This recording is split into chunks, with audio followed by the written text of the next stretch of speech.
너희가 요단을 건너 너희 하나님 여호와께서 너희에게 기업으로 주시는 땅에 거주하게 될 때에, 또는 여호와께서 너희에게 너희 주위의 모든 대적을 이기게 하시고 너희에게 안식을 주사 너희를 평안히 거주하게 하실 때에, 너희는 너희의 하나님 여호와께서 자기 이름을 두시려고 택하실 그곳으로 내가 명령하는 것을 모두 가지고 갈지니, 곧 너희의 번제와 너희의 희생과 너희의 11조와 너희 손의 거제와 너희가 여호와께 소원하는 모든 아름다운 서원물을 가져가고 너희와 너희의 자녀와 노비와 함께 너희의 하나님 여호와 앞에서 즐거워할 것이요 네 성중에 있는 레위인과도 그리할지니, 레위인은 너희 중에 분깃이나 기업이 없음이니라. 너는 삼가서 네게 보이는 아무 곳에서나 번제를 드리지 말고 오직 너희의 한 지파 중에 여호와께서 택하실 그곳에서 번제를 드리고 또 내가 네게 명령하는 모든 것을 거기서 행할지니라. 아멘. 오늘 말씀 중에 있는 표현을 빌려서 제목을 거기서 행하라는 말씀으로 말씀을 나누겠습니다. 신앙생활을 한다는 것은 신앙의 대상이 되는 하나님의 말씀을 따라 행하는 삶이라 할 수 있습니다. 하나님께서는 선민 이스라엘을 종살이하던 애굽에서 해방시켜 주시고 약속의 땅 가나안으로 인도하셨습니다. 앞장에서는 요단강을 건너면 그 약속의 땅으로 들어가게 될 모압 평지에서 하나님은 어떤 분이시며 그가 요구하시는 것이 무엇인지에 대해서 말씀하셨습니다. 그리고 본장에 이어지는 말씀은 하나님께서 그들이 들어가는 거기서 해야 할 일에 대해 강조하는 말씀들로 이루어져 있습니다. 즉, 너희가 안식과 기업에 아직은 이르지 못하였거니와 요단을 건너 기업으로 주시는 땅에 거주하게 될 때, 또는 주위의 모든 대적을 이기게 하시고 평안히 거주하게 하실 때에 그들이 거기서 행할 일들에 대해 말씀하시는 내용이 들어 있습니다. 첫째로 그것을 거룩한 예배 처소가 되게 하라는 것입니다. 2, 3절에 너희가 쫓아낸 민족들이 그들의 신들을 섬기는 곳은 높은 산이든지 작은 산이든지 푸른 나무 아래든지를 막론하고 그 모든 곳을 너희가 마땅히 파멸하며 그 제단을 헐며 주상을 깨뜨리며 아세라상을 불사르고 또 그 조각한 신상들을 찍어 그 이름을 그곳에서 멸하라고 하십니다. 가나안 족속들은 산에나 푸른 나무 아래 우상을 세우고 그곳에 경배하고 있었습니다. 마치 우리나라의 선앙당 같은 것이지요. 이런 우상의 제거는 하나님을 경배함에 있어서 가장 먼저 행하는 작업이 되어야 합니다. 왜냐하면 우상이 하나님과 함께 할 수 없으며 우상 숭배와 하나님께 예배드리는 것이 동시에 할 수 있는 일이 아니기 때문입니다. 우상 숭배와 하나님 경배가 함께 이루어진다면 그것은 창조주 하나님을 우상과 동등하게 여기는 것이 되므로 하나님께 대한 불경이요 하나님을 멸시하고 모욕하는 행위이기 때문입니다. 또한 우상을 제거하지 않을 경우 많은 백성들이 우상 숭배에 빠질 위험이 있고 그렇게 되면 민족 분열의 위험이 뒤따르게 될 것이기 때문입니다. 그러므로 그 명령 속에는 철저한 유일신 사상과 선민 사상이 들어있는 것입니다. 그러므로 오직 여호와 하나님만을 섬기고 오직 하나님이 택하신 백성으로 존재해야만 하는 것입니다. 이를 위해 우상은 철저히 파괴되고 제거되어야 하는 것입니다. 7절에서는 거기 곧 너희의 하나님 여호와 앞에서 먹고 너희의 하나님 여호와께서 너희의 손으로 수고한 일에 복 주심으로 말미암아 너희와 너희의 가족이 즐거워할지니라고 말씀합니다. 하나님께 드리는 예배는 즐거운 마음으로 드려야 합니다. 즐거운 마음으로 예배드리고 예배를 드림으로 즐거워해야 합니다. 그런 즐거움은 혼자서가 아니라 가족과 함께 즐거워하라는 것입니다. 예배는 하나님과의 연합이며 가족 또는 이웃과의 연합입니다. 이러한 이웃과의 연합으로 진정한 교제가 이루어집니다. 이와 같이 하나님 앞에서 가족, 이웃과 함께 즐거움이 있는 교제는 진정한 예배가 되는 것입니다. 둘째로 다른 신을 섬기지 말라고 하십니다. 다른 신을 섬기지 말아야 합니다. 하나님께서 이스라엘 백성에게 가장 강하게 경고하신 것은 가나안 족속의 풍습을 따르지 말라는 것입니다. 이 명령은 성경에서 반복적으로 나오는 말씀으로 오늘 말씀에서도 가나안 족속이 섬기는 신을 따르지 말 것과 하나님께서 명하시는 말씀을 그대로 따르라는 것이 그 내용입니다. 사람의 마음속에는 그 어떤 것이 나쁜 것인 줄 알면서도 그것에 빠져드는 경우가 많이 있습니다. 그리고 심지어는 그것이 자신의 뜻이 아니라 하나님의 뜻이라고 생각하기도 합니다. 그래서 하나님과 항상 가까이 하면서 영적인 교제를 할 필요가 있습니다. 그런데 사람들은 하나님의 은혜로 풍족한 삶을 살수록 나태해지기 쉽습니다. 그러므로 하나님의 축복과 은혜를 체험한 사람은 이미 받은 그 은혜를 잊어버리지 않기 위해서 항상 깨어 있어야 하는 것입니다. 받은 은혜를 지키지 못하고 순간적인 실수로 잃어버리고 마는 것보다 더 비극적인 일은 없을 것입니다. 그렇게 되지 않으려면 우리는 항상 현재의 삶에 감사해야 합니다. 이러한 감사의 자세는 매 순간 부어주시는 은혜를 체험하고 그 속에서 진정한 만족감을 갖게 되는 것입니다. 베드로 사도는 이렇게 권면합니다. 그러므로 사랑하는 자들아, 너희가 이것을 미리 알았은즉 무법한 자들의 미혹에 이끌려 너희가 굳센 데서 떨어질까 삼가라. 그렇습니다. 우리들이 본받아야 할 것은 과거 그릇된 조상들의 생활이 아닙니다. 우리가 따라야 할 것은 전에도 지금도 장래에도 본이 되시는 예수 그리스도를 본받는 것입니다. 그런데 우리를 유혹하는 자들이 있습니다.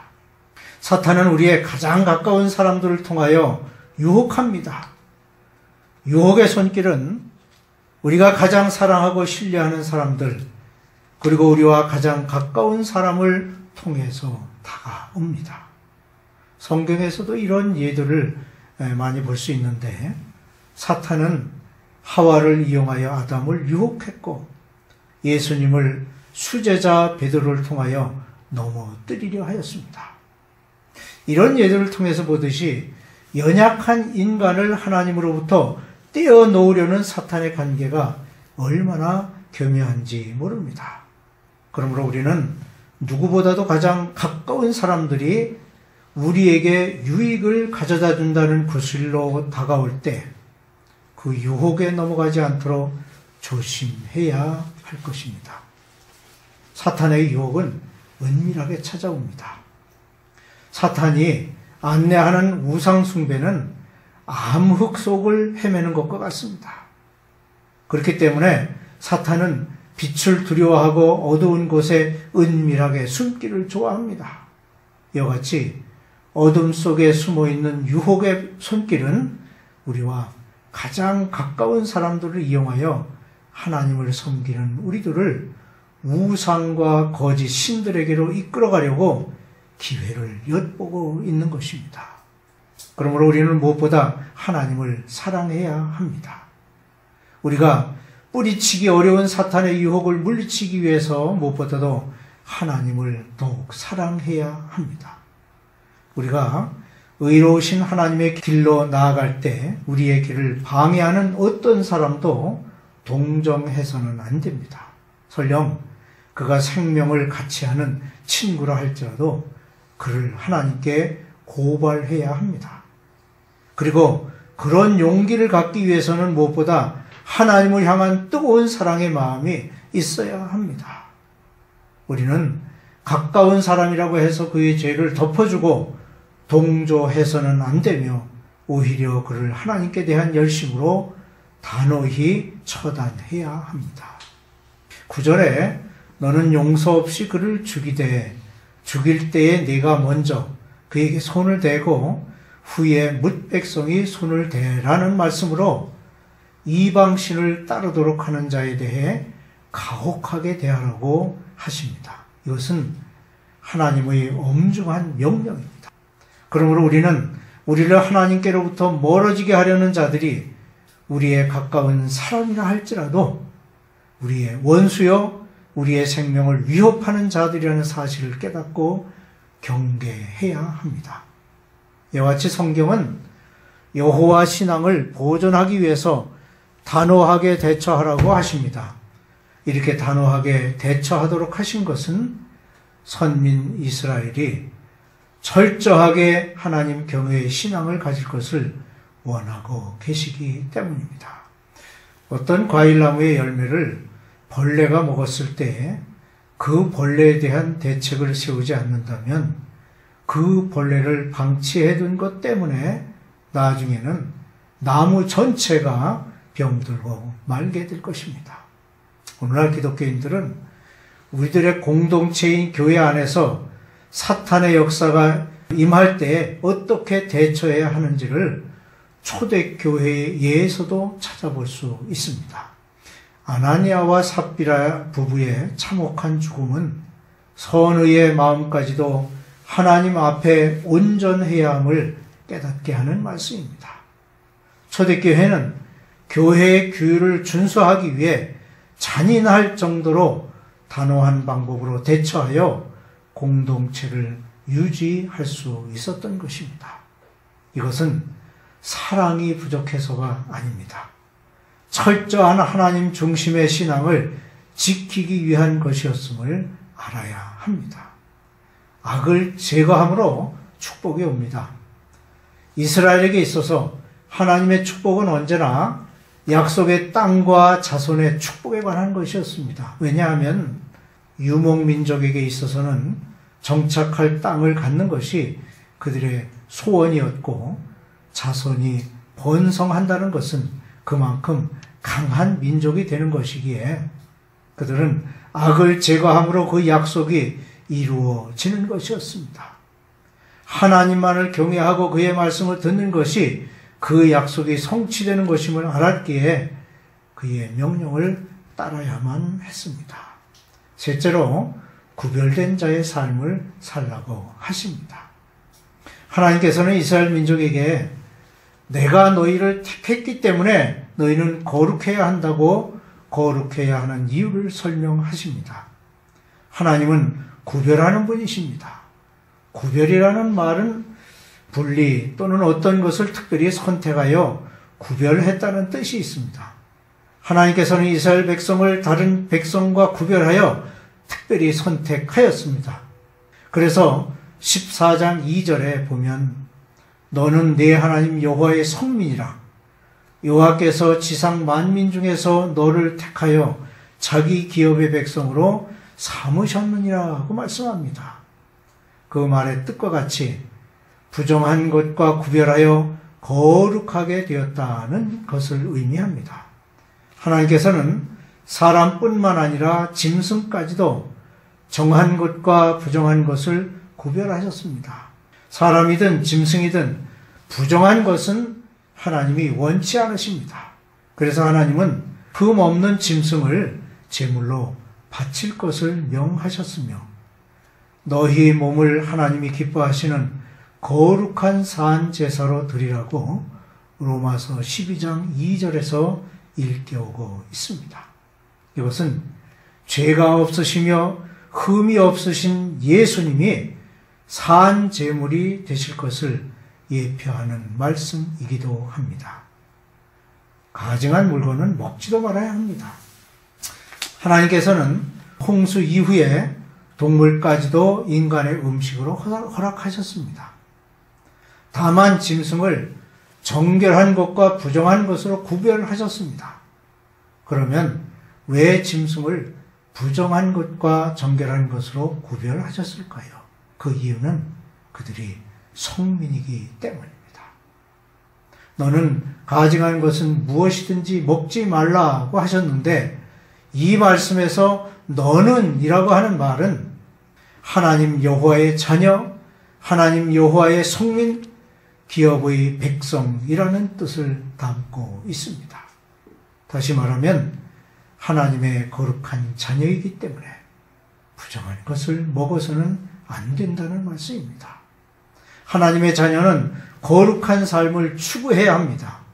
이것은 영적인 것뿐만 아니라 육적인 일상생활의 음식까지도 정결한 것을 섭취하여 구별된 생활을 해야 함을 말씀하고 있는 것입니다.